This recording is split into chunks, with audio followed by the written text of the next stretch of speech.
हरे कृष्णा। राधे राधे। उम्मीद है आप सभी अच्छे होंगे। तो आज हम आगे चलते हैं। आगे का जो नेक्स्ट पार्ट है उसमें हम डिस्कस करेंगे कि अंगस्थ्य मार्ग या संपर्क मार्ग, मतलब कि अच्छा मार्ग क्या है, जिसमें कि प्रभु ने, मतलब गौतम बुद्ध ने, उनके जो उद्देश्य थे उन्होंने ये बताया था कि कैसे हम अपने जीवन को अंधकार में मार्ग से उजाले की तरफ ले जाएंगे। कैसे हम, देखिए, अगर हम क्या कहते हैं, भागवत पढ़ते हैं, श्रीमद् भागवत पढ़ते हैं, या हम ये पढ़ते हैं कि कोई भी स्पिरिचुअल बुक पढ़िए आप, मैंने मतलब उसमें पढ़ा तो उसमें भी यही था कि भगवान जो ये संसार है, मतलब नॉर्मली भी संसार को क्या कहा जाता है, हमें ये बताया जाता है कि संसार को दुख्यालय कहा जाता है, ठीक है, जहाँ पर सिर्फ दुख ही दुख हैं। जब तक आप कृष्ण भक्ति में नहीं आते हैं या किसी मतलब परमेश्वर की शरण में नहीं आते, तब तक आपको इस संसार में दुख भोगना पड़ता है, ठीक है। और ऐसा ही सिमिलर चीज़ आपको यहाँ पर भी देखने को मिलेगी, जहाँ गौतम बुद्ध क्या कह रहे हैं, उन्होंने इस संसार को अंधकार में संसार कहा, ठीक है। कृष्ण ने क्या कहा, ये संसार दुख्यालय है। गौतम बुद्ध ने कहा ये संसार अंधकार में है, ठीक है। अब दोनों से हम देखते हैं कि क्या चीज़ वो कह रहे हैं। तो जो गौतम बुद्ध थे उन्होंने ये कहा कि यह कारागार अंधकार से भरा हुआ है, इसमें इतना अधिक अंधकार है, ये जो संसार है, उन्होंने इसको एक अंधकार में कैवों का कारागार, मतलब जेल कहा। कारागार क्या होता है, जेल होता है ना, तो यह जेल अंधकार से भरा हुआ है, जिसमें इतना अधिक अंधकार है कि कैदी को यहाँ कुछ भी दिखाई नहीं देता। कैदी को यह तक दिखाई नहीं देता कि वह कारावास में कैद है। मतलब उन्होंने संसार को एक जेल की तरह बताया, और हम लोगों को क्या बताया उन्होंने, कि जो हम मनुष्य हैं वो उसमें ऐसे कैद है कि उनको ये भी पता नहीं चलता है कि वो कैद में हैं, ठीक है। फिर क्या कहा उन्होंने कि वास्तव में बहुत अधिक लंबे समय तक इस अंधेरे में रहने के कारण आदमी ना केवल अंधा हो गया है, बल्कि उसे इस बात में भी बहुत संदेह हो गया है कि प्रकाश नाम की ऐसी कोई अनोखी चीज़ भी कहीं अस्तित्व में हो सकती है। सच बात है, आज लोगों का मतलब जितना वो अंधेरे की तरफ चले गए हैं, उनको लगता ही नहीं कि मतलब जो रियल चीज़ है वो उस पर विश्वास ही नहीं कर पाते कि है भी, ठीक है। फिर है कि मन ही एक ऐसा साधन है जिसके माध्यम से आदमी को प्रकाश की प्राप्ति हो सकती है। मन ही एक ऐसा साधन है जिसके माध्यम से आदमी को प्रकाश की प्राप्ति हो सकती है, लेकिन इस उद्देश्य के लिए इन कारावासियों का मन एक उपयुक्त साधन नहीं है। सही बात है, अगर हम लोग देखें तो हम कहते हैं कि हम सब अपने मन की तो करते, तो हमारा मन अभी हमारे वश में ही नहीं है ना। वो जो हमसे करा रहा है हम वो करते हैं। तो तभी हाँ उन्होंने कहा है कि अभी इन कारावासियों के लिए, मतलब हम लोगों के लिए, जो मन है वो एक उपयुक्त साधन नहीं है। इनका मन थोड़ा सा प्रकाश ही आने देता है। जब हम उदास होते हैं, हम रोशनी ढूंढते हैं, तो हमें थोड़ा सा ही प्रकाश मतलब मिलता है। तो वो कह रहे कि इनका मन थोड़ा सा प्रकाश ही आने देता है, जो बस केवल इतना ही पर्याप्त है जिससे देखने वाले यह देख सके कि अंधकार नाम की कोई वस्तु भी है, ठीक। कि मतलब हमें इतना ही प्रकाश दिखता है कि हमें लगता है बस इतनी सी रोशनी किरण है और सब जगह अंधकार ही है। ये चीज़ उन्होंने कहा। फिर उन्होंने कहा कि उन्होंने अपने साथियों से कहा यह स्थिति इतनी गंभीर नहीं है जितनी कि लग रही है, ठीक है। क्योंकि आदमी में एक चीज़ है जिसे संकल्प शक्ति या मनोबल कहा जाता है। जब आदमी के सम्मुख कोई उपयुक्त प्रयोजन का उदय हो जाता है तो मनोबल को जागृत और क्रियाशील किया जा सकता है। तब हम क्या करते हैं, मतलब एक मनोबल ही तो है हमारा जो हमें कुछ भी करने की शक्ति देता है। तो उन्होंने यहाँ मनोबल मतलब संकल्प शक्ति की बात करी।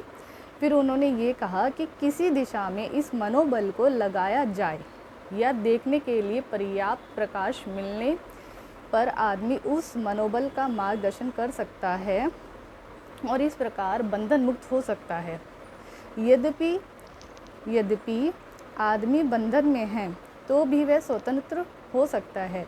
वह किसी भी क्षण ऐसा पहला कदम उठा सकता है जो अत्यंत में उसे स्वतंत्र प्रदान करता है। देखो, हम लाइफ में ये बात बिल्कुल सच है कि जब देखिए हमारे पास आशा होती है किसी चीज़ को करने की, जब हमारे अंदर मनोबल होता है किसी चीज़ को करने का, तभी तो हम लाइफ में कुछ कर पाते ना। अगर हमारा मनोबल ही टूट जाता है, कहते हैं अगर कोई भी इंसान कोई इंसान मृत्यु के पास भी है, जैसे कितने लोगों को, जैसे हम कहानियाँ भी सुनते हैं कि किसी को अगर कैंसर होता है या कोई डिजीज़ होती है तो वो उस स्टेज से, हमने कितनी सारी स्टोरी सुनी है, जैसे युवराज की सुनी है, उनको हुआ था तो उन्होंने अपने मेंटल स्टेट को, उन्होंने एक मनोबल अपने आप को एक ऐसी पावर दी अंदर से, उन्होंने इच्छा जताई कि मुझे जीना है, उन्होंने अपना मनोबल बढ़ाया है ना, तभी तो वो वापस उस डिजीज़ से रिकवर हो पाए, तभी तो वापस आ पाए ना। तो मनोबल एक बहुत बड़ी शक्ति है हमारे पूरे जीवन को परिवर्तित करने के लिए, ठीक है। फिर उन्होंने कहा कि ऐसा इसलिए है क्योंकि हम जिस किसी भी दिशा में अपने मन को ले जाना चाहें, हमारे लिए उसे उस दिशा में ले जाना संभव है।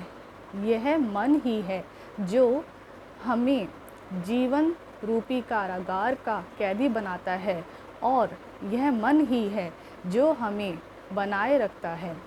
लेकिन मन ने जो कुछ बनाया है उसे मन ही नष्ट कर सकता है। यदि इसने आदमी को दास बनाया है तो ठीक दिशा दिखाने पर यह आदमी को स्वतंत्र भी कर सकता है। देखिए, यहीं पर ही मन की बात ही कृष्ण ने भी करी है, उन्होंने भी यही कहा है। देखो, उन्होंने भी क्या कहा, अपनी 5 इंद्रियों को नियंत्रित करने के लिए कहा था, है ना।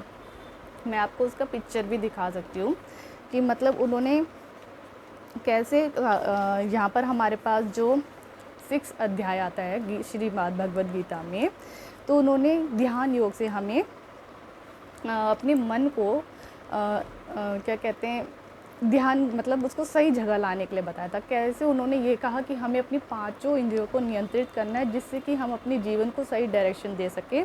और ये देखिए उन्होंने यहाँ पर इस वाली पिक्चर में ये कि कैसे वो यहाँ पर हम अपनी 5 इंद्रियों को केंद्रित कर रहे हैं, है ना।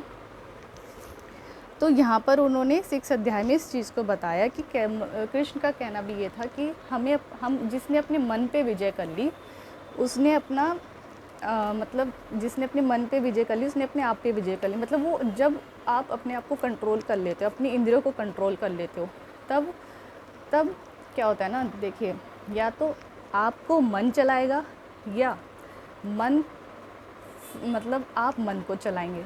एक ही चीज़ हो सकती है ना, या तो मन आपको चलाएगा या तो आप मन को चलाओगे, ठीक है। यहाँ पर उन्होंने इसीलिए कितनी अच्छे से कह भी दिया कि जो आदमी है वही मन को दास भी बना सकता है और वही मन को क्या कहते हैं, मन के वजह से ही आदमी दास भी बन सकता है और उसी के वजह से वो खुद उसका वो भी बन सकता है, क्या कहते हैं, उसका स्वामी भी बन सकता है, ठीक है। तो ये चीज़ है कि हमें मन को कैसे कंट्रोल करना है। बाद में उन्होंने इसके आगे क्या कहा कि हाँ,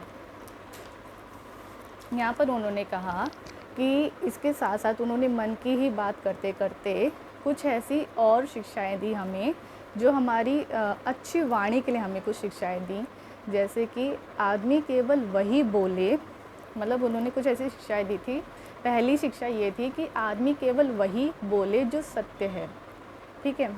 दूसरा, आप कह रहे होंगे कैसे पॉसिबल हो सकता है कि आदमी केवल वही बोले जो सत्य है, पर ये पॉसिबल है ना।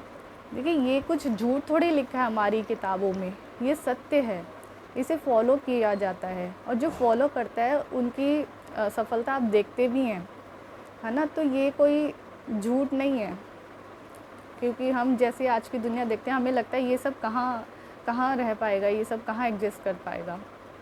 अभी मैं आगे की पॉइंट और बताती देखो आपको। पहला है कि आदमी केवल वही बोले जो सत्य है। दूसरा, आदमी असत्य ना बोले। तीसरा, आदमी दूसरों की बुराई ना करे। चौथा, आदमी पर निंदा से दूर रहे। 5वां है आदमी किसी के लिए भी क्रोध और गाली गलौज वाली भाषा का प्रयोग ना करे। 6 है आदमी सभी के लिए दया से भरी तथा विनम्र वाणी का प्रयोग करे। 7वां है किसी आदमी को व्यर्थ की मूर्खता पूर्ण बातों में नहीं पड़ना चाहिए, ठीक है, बल्कि उसी वाणी बुद्धि संगत और सार्थक होनी चाहिए। बल्कि उसकी वाणी कैसी होनी चाहिए? बुद्धि और सार्थक होनी चाहिए। उनका ये कहना था कि आप जब ये सारे काम कर रहे हैं तब मतलब आपको उस पर ही चलना होगा। हाँ, टफ होता है थोड़ा चलना, बट आप जब इन पे चलेंगे तो पॉसिबल भी है और पॉसिबल है। और ये सब करते वक्त आपको ये नहीं सोचना है कि सामने वाला इंसान मेरे लिए क्या सोच रहा होगा।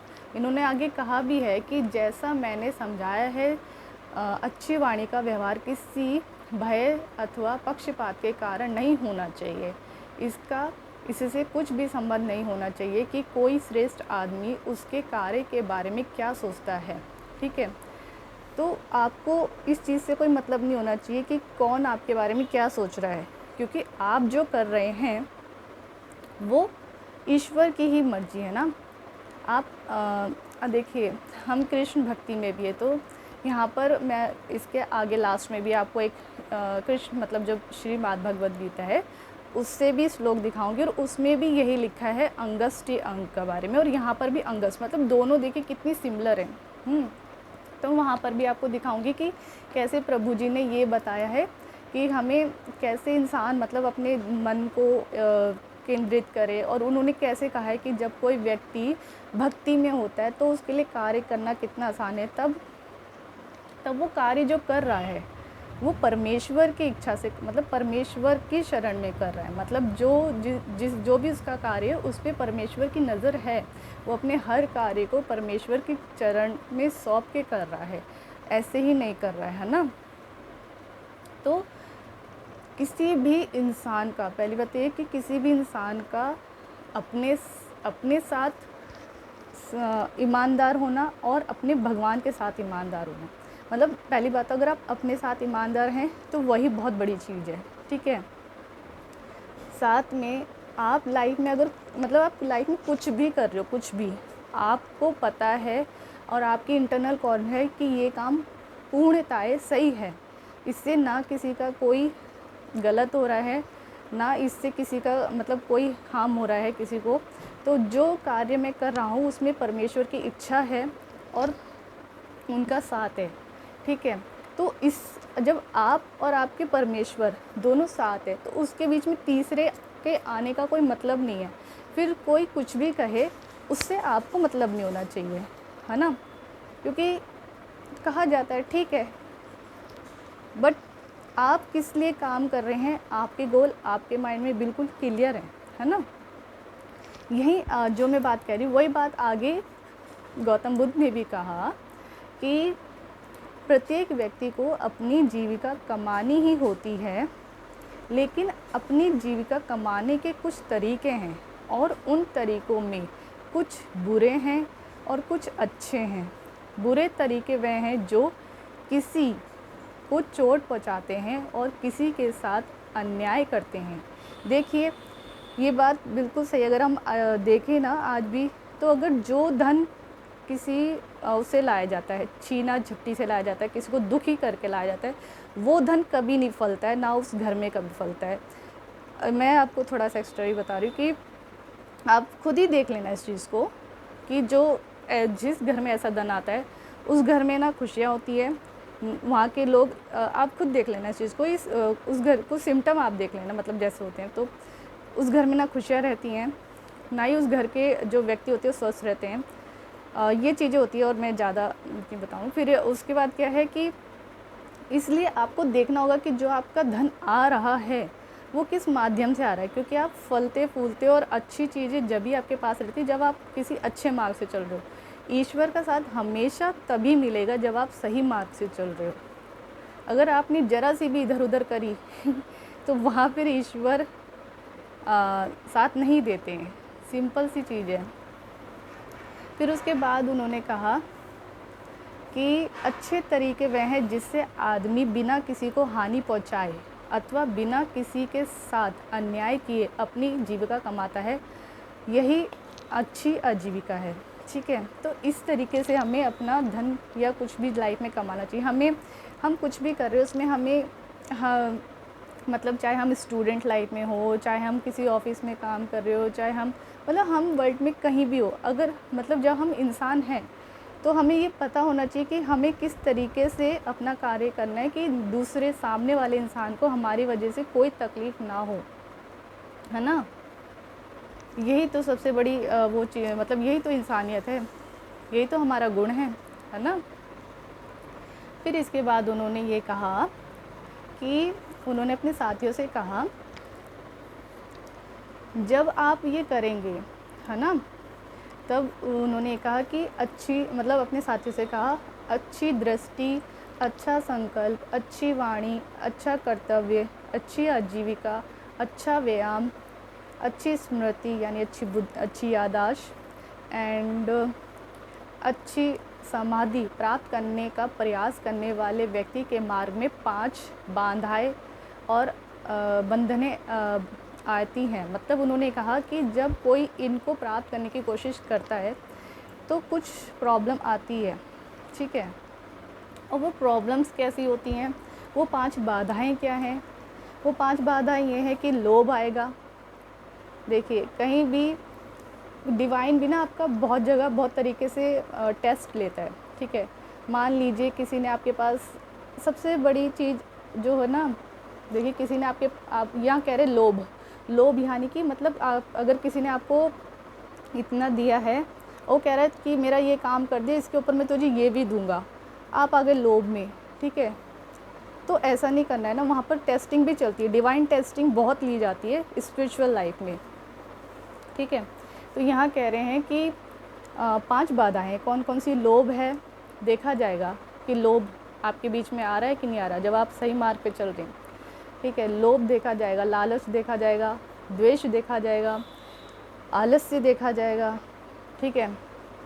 और बीच चिकित्सा यानी कि स्वास्थ्य का ठीक ना रहना या बेचैनी, ये चीज़ें आती हैं कि जैसे कुछ लोग, बहुत से लोग कहते भी हैं कि हम ये करते हैं बट हमें लगता है हम ये ठीक नहीं कर रहे, बेचैनी सी हो रही, होता है, सब होता है, उसको ओवरकम भी किया जाएगा, है ना। तो इस 5 तरीके की बाधाएं आएंगी जिनसे आपको लड़के आगे जाना होगा। अब उन्होंने इसके आगे क्या किया, इसलिए इन बाधाओं पर विजय प्राप्त करना आवश्यक है क्योंकि वे वास्तव में बंधन हैं और इन पर विजय पाने का माध्यम ही समाधि है। अब जिसने इन 5 पर विजय प्राप्त कर ली, मतलब वो समाधि में ही है, ठीक है। वो, अब देखिए, किसी के आगे कुछ लोग सच में कहते हैं कि इस बंदे, मतलब टेस्टिंग बहुत अगर जाए भी तो कहते हैं यार इस बंदे की नीयत ना भरी है बिल्कुल, मतलब इसके सामने कितना ही खाने का रख दो, पैसे रखें तो इसे मतलब नहीं है, कुछ ये है, मतलब वो इंसान अपने में पूर्णतः संतुष्ट है, ठीक है। उसे कहते हैं समाधि, कि आपके आगे कितना ही कुछ रखा है, आपको उससे कुछ फ़र्क नहीं पड़ता, उस चीज़ को कहते हैं समाधि। चाहे आपसे आपको मतलब कई जगह से कहा जाता है कि तुम ये झूठ बोल देना, हम तुम्हें इतने पैसे देंगे, पर आपको पता है आपकी सेल्फ रिस्पेक्ट क्या है और आप इतने से पैसों के लिए झूठ बोल के चीज़ें ख़राब नहीं करोगे, है ना। तो वो चीज़ें हैं वहाँ पर। तो ये कहा जा रहा है समाधि क्या है। आज के टाइम में समाधि ये नहीं है कि आप किसी जंगल में जाके बैठेंगे अकेले में, वहाँ पर ध्यान लगाएंगे। तो इसके बारे में आगे बुद्ध जी ने कहा भी कि आप अकेले जाते हो, ध्यान लगाते हो, वो चीज़ नहीं होती इतनी सफल। मतलब एकाग्र में बैठकर आप भूखे प्यासे बैठकर अब वो शांति प्राप्त नहीं कर सकते। तब उन्होंने ये चीज़ें कही और इसी पर ही श्री कृष्ण ने क्या कहा, मैं उनका श्लोक भी आपके साथ शेयर कर देती हूँ यहीं पर ही लास्ट में। तो इसलिए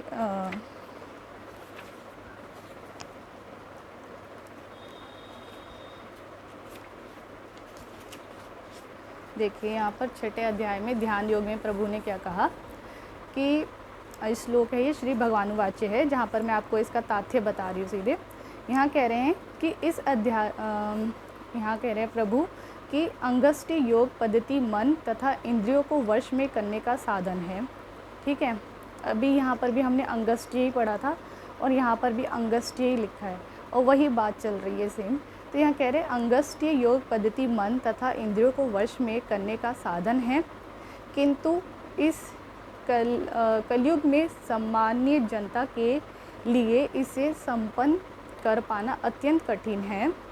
यद्यपि इस अध्याय में अंगष्टि योग पद्धति की संतुष्टि की गई है, किंतु भगवान बल देते हैं कि कर्म योग या कृष्ण भावना मत में कर्म करना इससे श्रेष्ठ है। उन्होंने क्या कहा, उन्हें भी पता है कि आज के टाइम पे इंसान ध्यान नहीं लगा सकता, उसके पास बहुत कार्य, उसको अपना परिवार भी संभालना है, उसे अपने भी संभालना, उसका करियर बनाना है, मतलब बहुत सारी चीज़ें कि आप ध्यान करने बैठो तो आपका माइंड आपको एकाग्र नहीं होने देता, आपको शांति से नहीं बैठने देता है ना।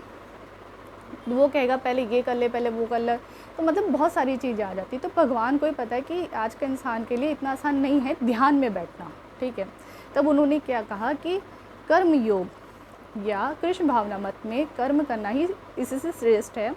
इस संसार में प्रत्येक मनुष्य अपने परिवार के पालन तथा अपनी सामग्री के रक्षार्थ कर्म करता है, किंतु कोई भी मनुष्य बिना किसी स्वार्थ, किसी व्यक्तिगत तथ्य के, चाहे वे तृप्त आत्मा केंद्रित हो या व्यापार, कर्म नहीं करता। पूर्णताएं की कसौटी है। कृष्ण भावना मत में कर्म करना कर्म के फलों का भोग करने के उद्देश्य से नहीं। कृष्ण भावना मत में कर्म करना है कर्म के फलों का भोग करने के उद्देश्य से नहीं। कृष्ण भावना मत में कर्म करना प्रत्येक व्यक्ति का कर्तव्य है, क्योंकि सभी लोग परमेश्वर के अंश हैं। शरीर के अंग पूरे शरीर के लिए कार्य करते हैं। शरीर के अंग पूरे शरीर के लिए कार्य करते हैं, शरीर के अंग अपनी तुष्टि के लिए नहीं।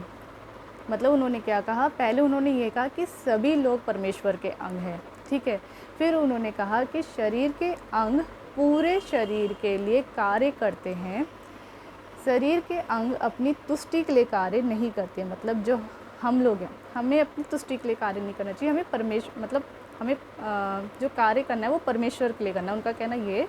फिर कह रहे हैं कि अपितु पूरे शरीर की तुष्टि के लिए कार्य करते हैं। इसी प्रकार जो जीव अपनी तुष्टि के लिए नहीं अपितु परम ब्रह्म की तुष्टि के लिए कार्य करता है, वही पूर्ण सन्यासी या पूर्ण योगी है। ठीक है, कभी कभी सन्यासी सोचते हैं कि उन्हें सारे कर्म से मुक्ति मिल गई, अतः वे अग्निहोत्र यज्ञ करना बंद कर देते हैं, लेकिन वस्तुतः वे स्वार्थी हैं, क्योंकि उनका लक्ष्य निराकार ब्रह्म से तत्व स्थापित करना होता है। ऐसी इच्छा भौतिक इच्छा से तो श्रेष्ठ है, किंतु यह स्वार्थ से रहित नहीं है। फिर लास्ट में उन्होंने क्या कहा, इसी प्रकार जो योगी समस्त कर्म बंधन करके आत्मनिमीलित नेत्र से योग अभ्यास करता है, वह भी आत्मतुष्टि की इच्छा से पूरित होता है।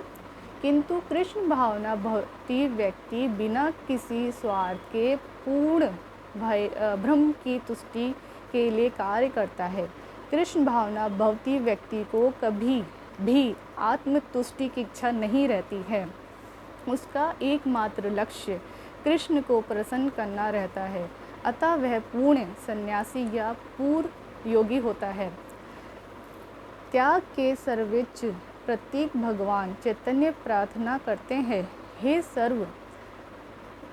सर्वशक्तिमान प्रभु, मुझे ना तो धन संग्रह की कामना है, ना मैं सुंदर स्त्रियों के साथ रमण करने का अभिलाषी हूँ, ना ही मुझे अन्यायों की कामना है। मैं तो जन्म जन्मांतर आपकी प्रेम भक्ति की आहु की कृपा का ही अभिलाषी हूँ। तो एक जो भक्त होता है वो क्या चाहता है, बस वो अपने प्रभु के पास रहे, उसको बस प्रभु की सेवा मिलती रहे, और उसकी कोई ऐसी अभिलाषा नहीं होती कि मुझे मेरे पास ये हो, मेरे पास वो हो, मैं यहाँ जाऊँ। देखिए, इच्छाएं भी होती हैं, मैं कहूँगी बिल्कुल इच्छाओं का ना होना भी, जैसे कल परसों ही मैं कुछ सुन रही थी तो किसी का बहुत वो हो रहा था।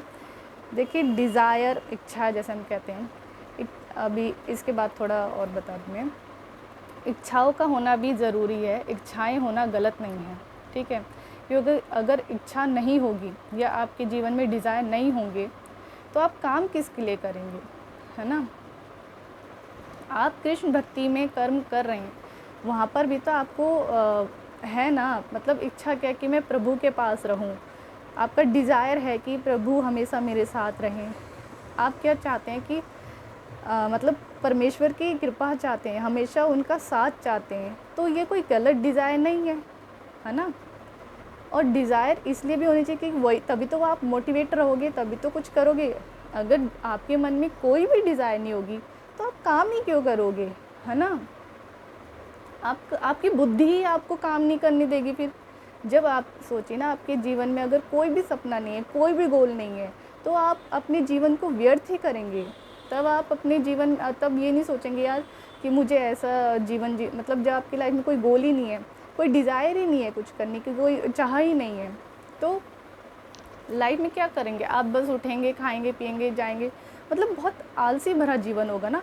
और वहीं तो हमने यहाँ भी ये सीखा ना अभी कि कौन सी, अगर जब हम अच्छे जीवन में आएंगे हमारी लाइफ। मैंने इससे पहले वाली वीडियो में क्या कहा था कि मतलब प्रभु यहाँ पर गौतम बुद्ध जी ने क्या कहा था कि उन्होंने यही तो कहा कि आपकी लाइफ में कोई गोल होना चाहिए, तभी तो आप अपने आप को एक सही डायरेक्शन दे पाएंगे, है ना। तो इच्छाएं होना भी गलत नहीं है, एक गोल सेट कीजिए जो कि पॉजिटिव हो, जो आपको सही राह पे ले जाए, है ना। तो यही आज की हमारी ज्ञानवर्धक बातें थी जिनको हम अपनी लाइफ में लेके चल रहे हैं, ठीक है, और अपनी लाइफ को एक सही डायरेक्शन दे रहे हैं। तो अच्छे से चलिए, इनको अपने जीवन में लाइए, क्योंकि यही सही रास्ता है, यही वो डिवाइन पाथ है जिससे चल के हम मिलेंगे। हाँ, इस पे चल के ही हम मिलेंगे, मतलब इस पे चल के ही हमें अपने वो कहते हैं ना हु आई एम, तो इस पर चल के ही हमें ये पता लगता है कि हम कौन हैं, हम क्यों आए हैं, हमारा पर्पस क्या है। बहुत सारी चीज़ें इस बात पे चल के आपको पता लगती हैं। तो आप चलिए, मतलब आप भी अपने तरीके से कीजिए। बाकी फिर मिलते हैं, आज के लिए इतना ही। अपना ख्याल रखिए, अपने आसपास का ख्याल रखिए, ध्यान रखिए, हंसते खेलते रहिए, बोलते रहिए राधे कृष्णा हरे कृष्णा। कोई भूल चूक हो तो क्षमा करना। हरे कृष्णा।